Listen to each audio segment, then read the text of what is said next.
नमस्कार दोस्तों, मेरा नाम है चंदन। मैं आप सभी का फिर से स्वागत करता हूं हमारे YouTube चैनल पे। दोस्तों, जैसा कि आप सभी को पता ही है कि हम हमारे चैनल पे आप सबके लिए लोन फाइनेंस से रिलेटेड इन्फॉर्मेशनल वीडियोस आपके लिए लेके आते रहते हैं। जैसे दोस्तों, आज हम आपके लिए वीडियो लेके आए हैं जिसमें आपको बताया गया है कि आपका जो लोन का जो रिपेमेंट होता है ऑन टाइम नहीं होने पर आपको क्या क्या नुकसान होता है और इससे कैसे बचा जा सकता है। तो चलिए दोस्तों, शुरू करते हैं वीडियो को बिना किसी देरी के।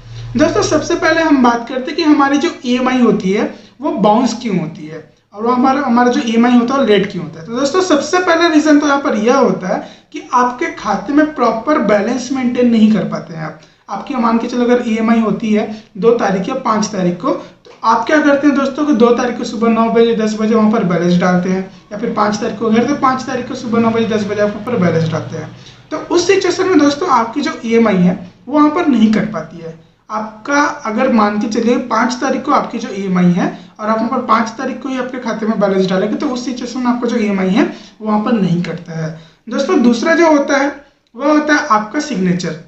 जब भी आप लोन लेते हैं तो आप वहाँ पर ईसीएस फॉर्म साइन करते हैं जिससे आपको ऑटो डेबिट होता है। आपको ईसीएस नैच वहाँ पर जो साइन कराया जाता है, वहाँ पर आप जब भी साइन करते हैं तो दोस्तों एक साथ बहुत सारे डॉक्यूमेंट्स पर और बहुत सारे ईसीएस पर आपको वहाँ पर साइन कराया जाता है, जिसके कारण सारे ईसीएस पर या सारे डॉक्यूमेंट पर आपका जो सिग्नेचर होता है मैच नहीं कर पाता कभी कभी। तो आपके सिग्नेचर मिसमैच के कारण भी कभी कभी आपका जो ईएमआई है वो ऑन टाइम नहीं लग पाता, क्योंकि आपकी जो बैंक होती है उसको अप्रूव नहीं करती कि आप ही का सिग्नेचर है करके। तो वहाँ पर क्या होता है कि आपके बैंक अप्रूव नहीं करने के कारण भी आपके यहाँ पर जो ईएमआई बाउंस होने के चांसेस रहते हैं। और तीसरा होता है दोस्तों आपका जो शेड्यूल होता है। मान के चलिए जो आपको इनकम शेड्यूल है, सैलरी शेड्यूल है, उसके कारण होता है। आपको मान के चलिए अगर आपने कोई प्रोडक्ट खरीदा है या फिर कुछ भी चीज़ आपने परचेस करा हुआ है और आपकी जो ईएमआई है वो 2 तारीख को आती है 5 तारीख को, तो मुख्यतः आपकी जो सारी ईएमआई जो होती है 1 से लेकर 5 के बीच में ही लगती है। तो और अगर मान के चलो आपकी जो सैलरी है वह 7 तारीख या 10 तारीख को आती है, 15 तारीख को आती है, तो आप क्या करते हैं दोस्तों, आपकी अगर ईएमआई यहाँ पर 5 तारीख को लग रही है, 10 तारीख को आपकी सैलरी आती है, तो आप क्या करते हैं 10 तारीख के बाद में आप अपनी ईएमआई पेमेंट करते हैं। तो दोस्तों यहाँ पर जो आपको शेड्यूल होता है वो यहाँ पर गड़बड़ा जाता है। तो उसके सिचुएशन में भी दोस्तों यहाँ पर आपकी जो ईएमआई होती है बाउंस हो जाती है। हर महीने आपको उसमें भारी भरकम पेनाल्टी भी आपको पर पेमेंट करना होता है। तो दोस्तों जो 3 मेन जो रीजन है आपकी ईएमआई बाउंस होने के और जो ईएमआई रिपेमेंट है टाइम पर नहीं हो पाने के। दोस्तों, आगे हम बात करते हैं कि हमारी जब भी ईएमआई बाउंस होती है, रिपेमेंट टाइम पर नहीं हो पाता है, तो हमें क्या क्या नुकसान होता है।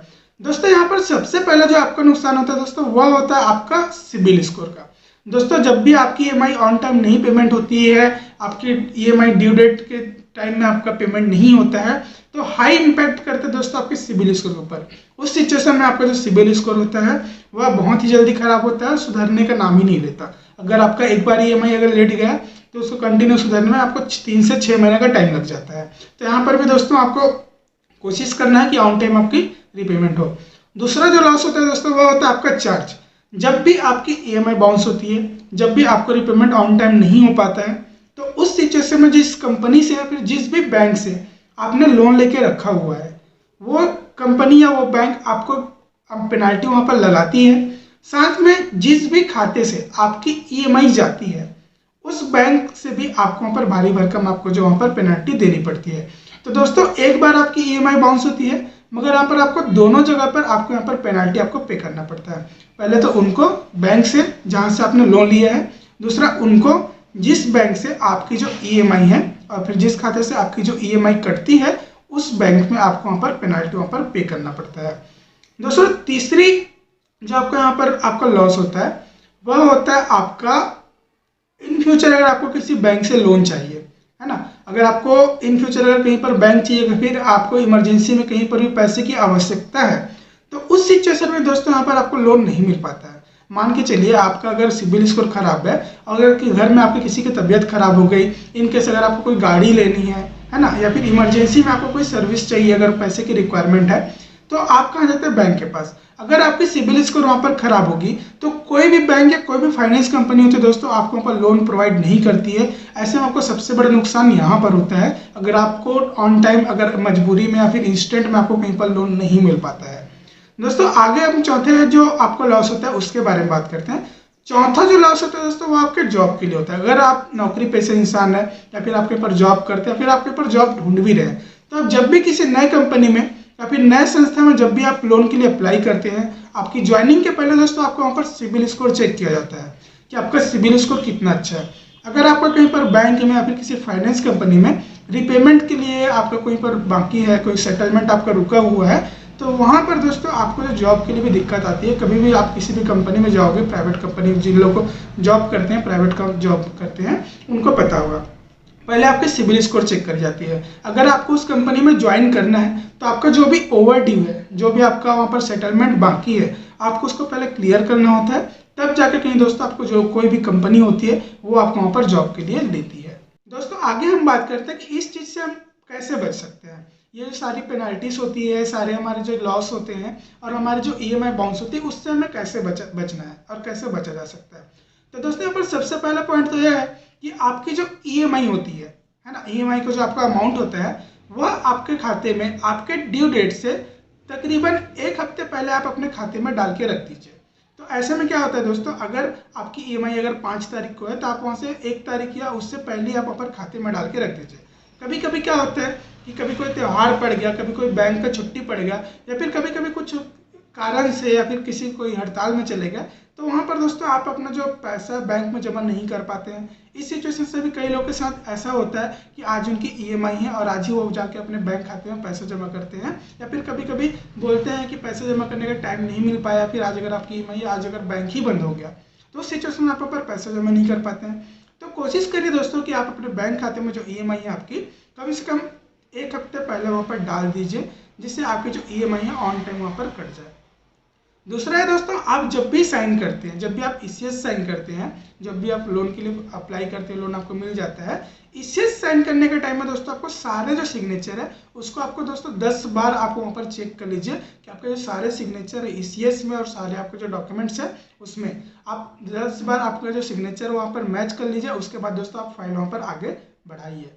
दोस्तों तीसरा जो पॉइंट है, कई सारे जो लोग होते हैं, स्टूडेंट लोग होते हैं, फिर कई सारे लोग होते हैं जो ऑनलाइन जो एप्लीकेशंस आते हैं, मोबाइल एप्लीकेशन पे जो कई सारे लोन दे देती है छोटी छोटी कंपनी, जो 2000, 3000, 5000 तक का छोटा छोटा लोन बांटती है।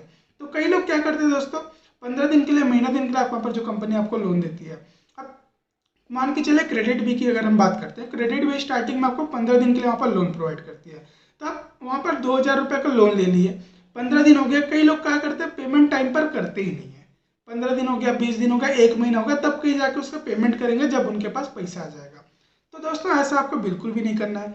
किसी भी ऑनलाइन प्लेटफॉर्म से या फिर किसी भी ऑनलाइन एप्लीकेशन से आप जब भी कभी भी लोन लेते हैं तो आपको उसका जो रिपेमेंट है ऑन टाइम करने का आपको वहाँ पर कोशिश करना है। हो सके तो आप वहाँ पर जो आपका रिपेमेंट टाइम से पहले कर दीजिए, तब आपका सिबिल स्कोर वहाँ पर बच सकता है। चौथा है दोस्तों, आपका जो क्रेडिट कार्ड होता है, अगर आप क्रेडिट कार्ड यूज़ करते हैं, आपकी अगर कोई यहाँ पर लिमिट मिली हुई है, तो आपका जो क्रेडिट कार्ड होता है उसकी जो लिमिट होती है, आपको उसको दोस्तों मिनिमम आपको 50% ही या फिर मैक्सिमम 50% टू 70% ही आप वहाँ पर यूज़ करिए। क्रेडिट कार्ड का जो पूरा अमाउंट होता है आप वहाँ पर यूज़ बिल्कुल मत करिए। उस सिचुएशन में आपका वहाँ पर सिविल स्कोर खराब होता है। अब क्रेडिट कार्ड को जब भी आप यूज़ करते हैं तो 50 दिन 60 दिन का आपको वहाँ पर टाइम देती है जो भी क्रेडिट कार्ड प्रोवाइडर कंपनीज होती है, बैंक होती है। तो आप कोशिश करिए आपकी जो रिपेमेंट है वो आप उस ड्यूरेशन के पहले पहले वहाँ पर कर दें। अगर आपको पेमेंट नहीं है आपके पास करने के लिए, तो आप उसको आपका जो इतना भी आपका पर ड्यू अमाउंट है उसको आप दोस्तों ईएमआई में कन्वर्ट करवा दीजिए।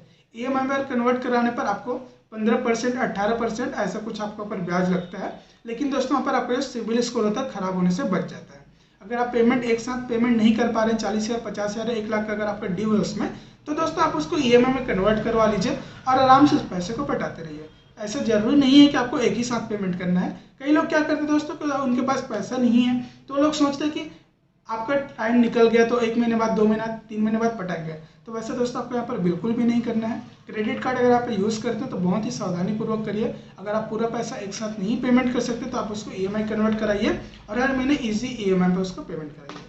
तो दोस्तों ये रहे कुछ टिप्स और ये रहे कुछ बातें जो आपके क्रेडिट स्कोर से संबंधित है और आपका जो ईएमआई बाउंस होता है उससे संबंधित रही। तो दोस्तों अगर आपको यह वीडियो पसंद आया होगा तो आप वीडियो को लाइक कर दीजिए।